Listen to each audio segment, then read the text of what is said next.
And good morning, everyone. Happy Wednesday morning to you, and welcome back to Morning Musings. My name is Don K. Preston. I'm the president of Preterist Research Institute of Ardmore, Oklahoma. And once again, this is my Morning Musings. And we are continuing our review, our summary of what we have examined in our, week long, week long, year long, maybe 2 year long study of the Olivet Discourse. Okay, it's been a lengthy study, but I want to thank you so very, very much for your wonderful comments. Yeah, every once in a while I get some snide remark uh, from somebody, an opponent of covenant eschatology. Well, are you ever going to do a verse by verse study of Revelation? That would only take 15 years. I don't know if I could get through it in that time. Oh, well, anyway, the point of fact is, I really appreciate the fact that so many of you appreciate the fact that I'm going into some detail in my study of these various topics. And I keep telling myself from time to time, okay, I'm going to hone it down. I'm going to bring it down a little bit, cut it down. I'm not going to do 900 videos. I'm not going to do 800, not going to do 500 on a given subject, et cetera, et cetera. Well, I get to rolling, so to speak, and I keep researching. Okay. Um, I keep studying. Absolutely love studying. I love researching. I love learning more and more about the Word of God. So anyway, uh, I keep telling myself, okay, Preston, not going to do 800. Well, the next thing you know, I've done 759 of them, or whatever. So anyway, here we are, Wednesday. Thank you again for joining me. And listen, please take advantage of my September 2023 two-book special. These are the days when all things must be fulfilled, and Seal It, Vision, and Prophecy. Both of these books establish the fact they were written upon the premise that Daniel foretold the time of the fulfillment of all prophecy, i.e., AD 70, and Jesus said concerning the fall of Jerusalem in AD 70, these be the days in which all things that are written must be fulfilled. Okay, so both of these books are based upon the premise of the fulfillment of all prophecy by AD 70. I know that can be challenging, was to me, for heaven's sake. But for the rest of this month, September 2023, U.S. orders only, I'm not going to go into great detail. Just go to my website, donkpreston.com, BibleProphecy.com. Click on the banner at the top. Beautiful, beautiful banner. Order the books. You're going to get a free book along with this. My free book, Can God Tell Time? That in total, that's going to save you 10 or 11 bucks, folks. So take advantage of it. Several of you have. Thank you very much. Take advantage of it today. All right? Now then, we have covered the fact that Jesus predicted a great apostasy. Paul picked up on that theme, that doctrine of the great apostasy. Both Jesus and Paul put that within the context and the framework of the first century. Listen, folks, that means we're not looking for a future great apostasy to bring in the coming of the Lord. Dispensationalists point to Tim LaHaye and Thomas Ice did some writing some years ago, charting the end times. Both of them took the position. Tim LaHaye took the position in the 1970s that the breakdown of morality that we were seeing, all of everything going on in the world at that time proved beyond a shadow of a doubt we were in the last generation. That's in the 1970s. His proof? Apostasy. The World Council of Churches and its liberalism, et cetera, et cetera. And one dispensationalist after another keeps pointing us to the liberalism and the apostasy of the current day to prove that the day of the Lord is just around the corner. When are we going to accept the evidence that the great apostasy that Jesus was talking about was in fact in the first century? Okay, enough of that. We come down to Matthew chapter 24 and verse 14. A passage that I have heard all of my life from my dispensational friends. Right here in Ardmore, Oklahoma, some years ago, I had I met a guy who did air conditioning work, and I needed some done. And so I took my vehicle to him, and he's working on it and everything.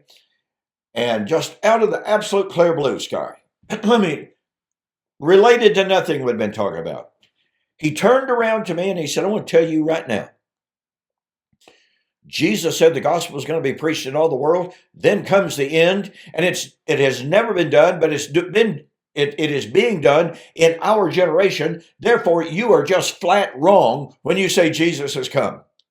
Well, you see, at the time I was writing a weekly newspaper article, and once a month I would talk about covenant eschatology. Well, it obviously struck a chord with this fella. Another quick anecdote. Some years ago, I set up a booth at a great big Christian event. Had a banner up that said, Can God Tell Time?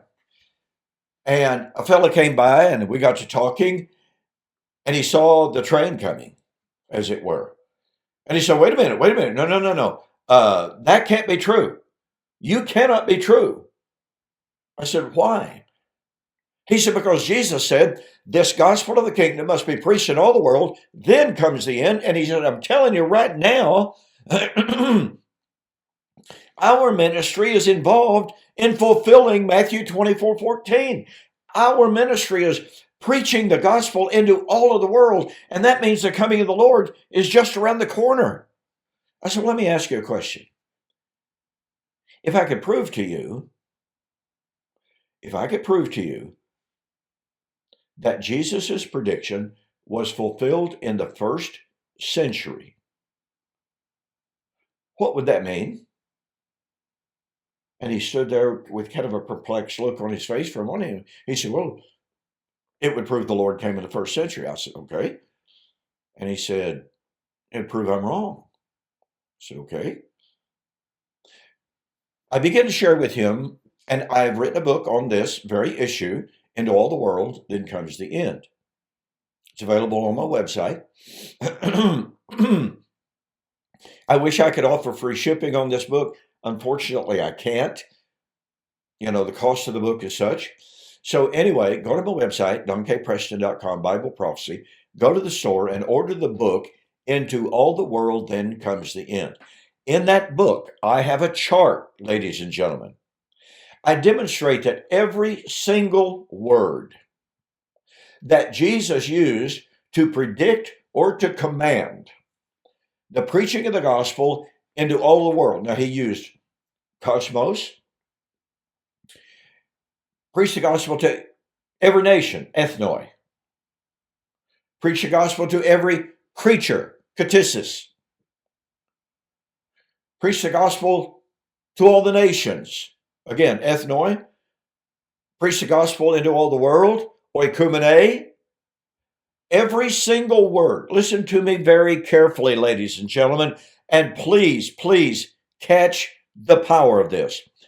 Every single word that Jesus used to command or to predict the preaching of the gospel into all of the world. I mean, you got Mark 16, 15 and 16. Go therefore and preach the gospel into all the world. By the way, he uses the Greek word cosmos too. He that believes and is baptized shall be saved. He that believes not shall be condemned. Preach the gospel into all the world, to every creature. Ktisis. So again, every single word that Jesus used to predict or to command the preaching of the gospel into all of the world, it doesn't matter if it's ethnoi, if it's oikumene, if it's cosmos, if it's ktisis, it doesn't matter. Every single one of them that Jesus used, Paul used those same identical words to say the gospel had been preached into all the world. Romans 16, 15 to 16, the gospel had been preached into all the ethnoi, all of the nations. Romans chapter 10, 16 to 18, the gospel had been preached into all the world. Cosmos. And oikumene. Yeah, I believe it's there in Romans chapter 10. The gospel had been preached into all of the world. Cosmos, Colossians 1, 5 and following. And was bringing forth fruit in all the world. Thomas I, some years ago, tried to argue that, that's not saying the gospel had been preached in all the world. He was saying, and it was going and being preached, but that doesn't mean it had been preached in all the world. Well, even though Paul said it had been, past tense, preached into all the world and was bringing forth fruit, where? In all the world. Oh, by the way, this is new creation language.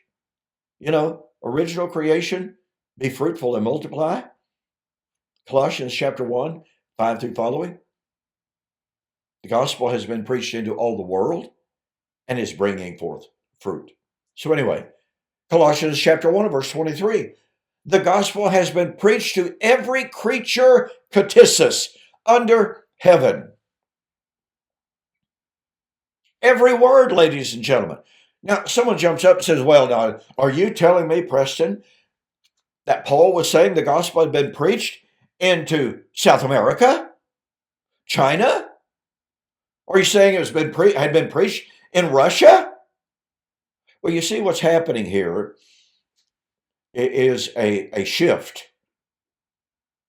It is assuming that Jesus, when he said this gospel of the kingdom must be preached in all the world, then comes the end, that he's talking about the end of the world. That he's talking about the end of the Christian age. That's not in the context of the Olivet Discourse. It is assumed that it is. That's a false assumption. Secondly, because of that false assumption, it is assumed that, Jesus is saying, okay, before the end of the world, the gospel would be preached into all the world. Then comes the end. Well, first of all, Jesus used the Greek word oikumene. Oikumene is the inhabited world. It is the word that is used throughout all the New Testament to speak of the known inhabited world of the Roman Empire. That's the way it's used in Scripture. Because you see, Jesus was talking about the coming judgment on the Old Covenant world, the Old Covenant cosmos, the Old Covenant heaven and earth of Old Covenant Israel, represented and symbolized by the temple. That's the end that he was talking about. That's the end the apostles asked about. So Jesus said this gospel of the kingdom would be preached in all the known inhabited world. You see, we go to Acts chapter 11, 28 to 30. And a prophet by the name of Agabus stood up and said that there was about to be, from the Greek word mello in the infinitive, there was about to be a famine over the whole world. Oikumene. Do you suppose Agabus was talking about a famine in South America, China, Russia, Pakistan, Afghanistan, blah, blah, blah? No, he wasn't. He was talking about the known Roman world. By the way, I explore all these words and how they're used in that book, Into All the World, Then Comes the End. So, here we find Jesus. Now, next Monday's video, I'm going to expand. I'm going to share more and more of these words and more of the reality, of the fulfillment of the Great Commission to drive this point home with actual exegesis. But here's the bottom line. Jesus said the gospel, this gospel, in the Greek, it is this gospel, must be preached into all the world as a witness to the nations, then comes the end. We must guard against reading into the text a different kind of end from what Jesus had in mind. We must look at his prediction from the perspective of the world, the oikumene, and the cosmos in which he lived, and not extrapolate that or not impose a modern concept of oikumene or a modern concept of cosmos onto those ancient texts. We must let them speak to their audience first. When we do, we very soon come to realize the gospel was preached into all of the world, the oikumene, the cosmos, the ethnoi, in the first century, and the end was near as a consequence. Hey, don't forget, tune in on Friday. We will continue my examination and my response to Steve Gregg's book, Why Not Full Preterism. And on Saturday, Mike Sullivan and I will continue our examination of Doug Wilson's attack on covenant eschatology. Thanks again for joining me. We'll see you then.